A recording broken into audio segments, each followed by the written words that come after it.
Olá, meus amados irmãos, graça e paz. Eu sou a pastora Luciana Diane e no vídeo de hoje eu vou falar a respeito de jogos de azar, jogos com apostas. Se você não está inscrito no canal ainda, se inscreva no canal, deixe o seu like, faça os seus comentários e compartilhe esse vídeo. Bom, essa é uma das perguntas que mais me fazem nos grupos: se jogar é pecado, se Deus aprova os jogos. Eu quero te dizer que não existe um versículo específico onde Deus fala especificamente a respeito de jogos de azar e apostas. Porém, pelos princípios da palavra de Deus, pelo caráter de Deus, nós temos versículos que dizem que o Senhor desaprova a motivação de ganhar dinheiro fácil, rápido. Como está escrito em Provérbios 13:11, que diz assim: a riqueza adquirida às pressas diminuirá, mas quem a ajunta pouco a pouco terá aumento. E o jogo nada mais é do que isso. A pessoa que compra um bilhete de mega-sena, de loteria, qual que é a motivação do coração dela? Ficar rica, ganhar muito dinheiro de uma forma rápida, sem esforço e fácil. E isso o Senhor desaprova. Sem falar que os jogos, eles viciam as pessoas, né? A pessoa entra num círculo vicioso e isso pode destruir uma família inteira. E eu quero te dizer que o Senhor, ele olha muito para a motivação do nosso coração. Eu também quero te dizer que não existe nada de errado em buscar melhorar, ter uma vida melhor, mais confortável, desde que essa busca seja no Senhor. Quando a prosperidade ela vem do céu, quando a prosperidade vem do Senhor, ela traz bênçãos para as nossas vidas. Agora, quando esse dinheiro ele vem do maligno, ele traz junto morte e destruição. Eu quero também te trazer um versículo, na verdade é um texto que está em 1 Timóteo 6, de 9 a 10, que diz assim: os que querem ficar ricos caem em tentação, em armadilhas e em muitos desejos descontrolados e nocivos que levam os homens a mergulharem na ruína e na destruição. Pois o amor ao dinheiro é a raiz de todos os males. Algumas pessoas, por cobiçarem o dinheiro, desviaram-se da fé e se atormentaram a si mesmas com muitos sofrimentos. Isso é tão real porque o espírito que está por trás dos jogos é Mamon. Se você observar nas histórias de pessoas que já ganharam muito dinheiro em mega-sena, em loterias, olha as histórias dessas pessoas e observam se elas ainda permanecem ricas depois de um certo tempo e como está a família delas, né? Porque as histórias é que o dinheiro trouxe confusão, né? Trouxe desavenças, trouxe divisão na família. E isso não é bênção, né? O dinheiro abençoado é aquele que traz comunhão, é aquele que traz união, é aquele realmente que traz a prosperidade, porque a prosperidade ela é muito maior do que simplesmente riqueza, certo? Eu quero também te alertar para o que tem acontecido atualmente nas igrejas. Infelizmente, muitas igrejas têm usado essas ferramentas do mundo para levantar dinheiro para, de repente, uma reforma da igreja ou, de repente, alguma ação extra que a igreja precisa de um recurso. E eu quero te dizer que, nesse caso, você não deve, de forma alguma, mesmo que a causa seja uma causa para a igreja, para a obra de Deus, mas não use dessas ferramentas mundanas, ok? Eu te aconselho a você levantar uma oferta alçada, uma oferta específica para aquela obra. Por exemplo, a igreja precisa de uma reforma. Então, levanta uma oferta alçada para a reforma da igreja. E as pessoas vão abençoar com o valor, né, com essa oferta alçada, com esse propósito. E eu também te aconselho a não comprar. nem rifas e nem bingos. Qual que deve ser a sua postura? Se o seu líder, se o seu pastor te oferecer esse tipo de rifa ou de bingo, você vai responder: eu não vou comprar rifa nem o bingo porque é jogo e eu não jogo, mas eu vou fazer uma oferta por essa causa.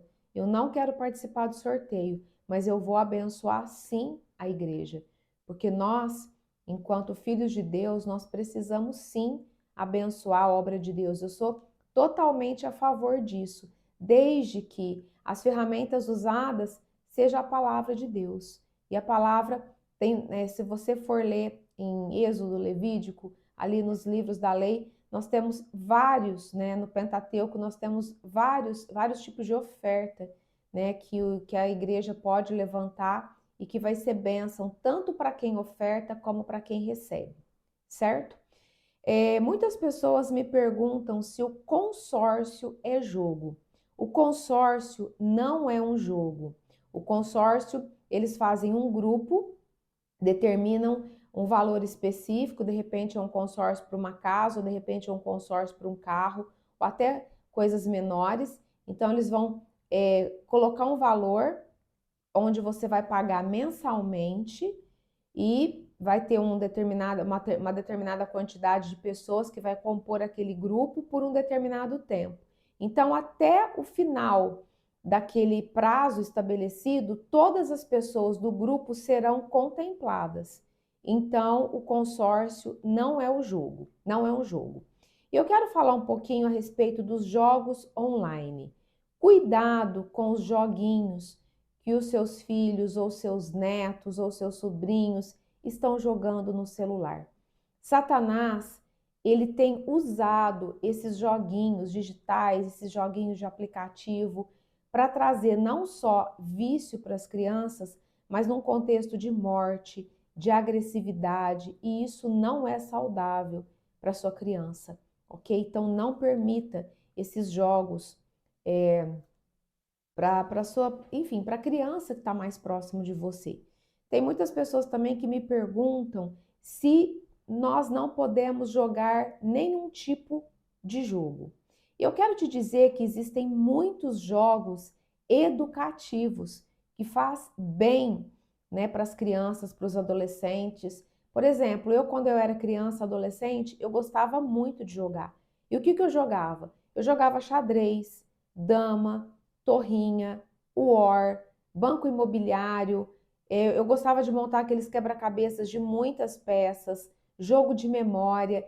E assim, e eu tenho lembranças muito felizes, né, e muito boas, porque eu gostava de jogar com os meus irmãos, com amigos, familiares. E esse tipo de jogo, que são os jogos educativos, são jogos que desenvolvem a parte cognitiva, elas traz um raciocínio rápido, desenvolve muito a perseverança. Porque, por exemplo, eu lembro que quando eu pegava um quebra-cabeça de muitas peças para montar, enquanto eu não terminava, eu não sossegava. Então, desenvolve a perseverança, o raciocínio fica mais rápido. A criança, o adolescente, ele se torna um estrategista, porque são jogos que faz pensar, raciocinar. Então, esse tipo de jogo, desde que não tenha aposta, né, por trás, ele vai fazer muito bem, certo? Eu quero te dizer que depois do Atari, depois do videogame, né, o Atari ele abriu um ciclo para os videogames e para os jogos digitais que nós temos hoje. E isso tem sido muito destrutivo para as crianças e para os adolescentes. Inclusive, tem distorcido a personalidade deles. Eu recebo relatos de crianças, de adolescentes que passam o dia todo, inclusive até adultos, que passam o dia todo trancado num quarto, só jogando no computador ou no celular. Ou seja, eles se isolam do mundo e eles passam a ter um mundo deles, eles se fecham no seu mundinho, né? E isso é muito destrutivo, porque o ser humano ele nasceu para se relacionar, para ter comunhão, porque é na comunhão que nós nos desenvolvemos e crescemos enquanto seres humanos, ok? E eu quero também te falar das consequências que esses jogos, como apostas, esses jogos, né, de azar, traz para a pessoa. Uma das principais consequências é a questão financeira.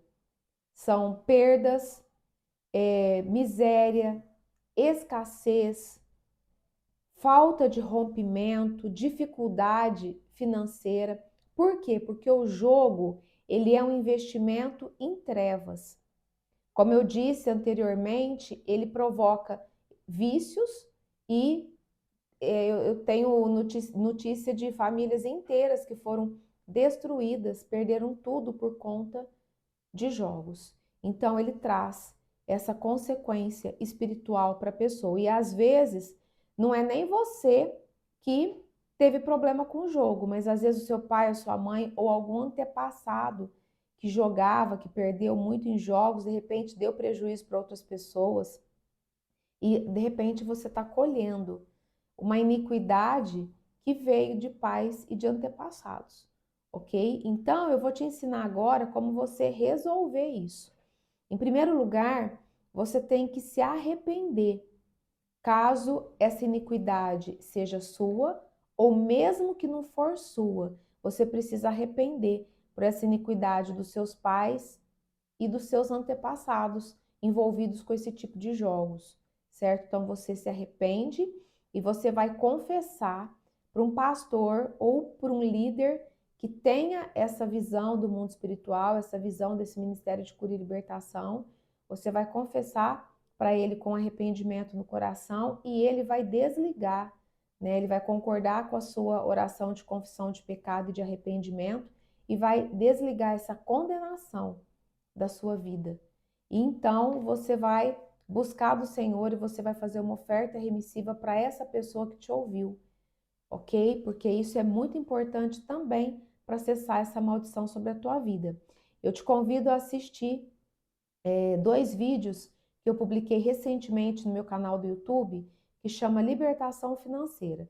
Tem o primeiro e tem a parte 2, que vai te explicar certinho como fazer essa oferta remissiva, como você deve orar, porque isso vai te trazer alívio caso você está sofrendo alguma consequência, né, pela sua iniquidade ou pela iniquidade de seus pais e dos seus antepassados. Eu espero de todo o meu coração que esse vídeo, apesar de curto, espero que ele tenha sido de grande valia, né, de grande importância, que você possa compartilhar. Um beijo no teu coração e eu te espero no meu próximo vídeo.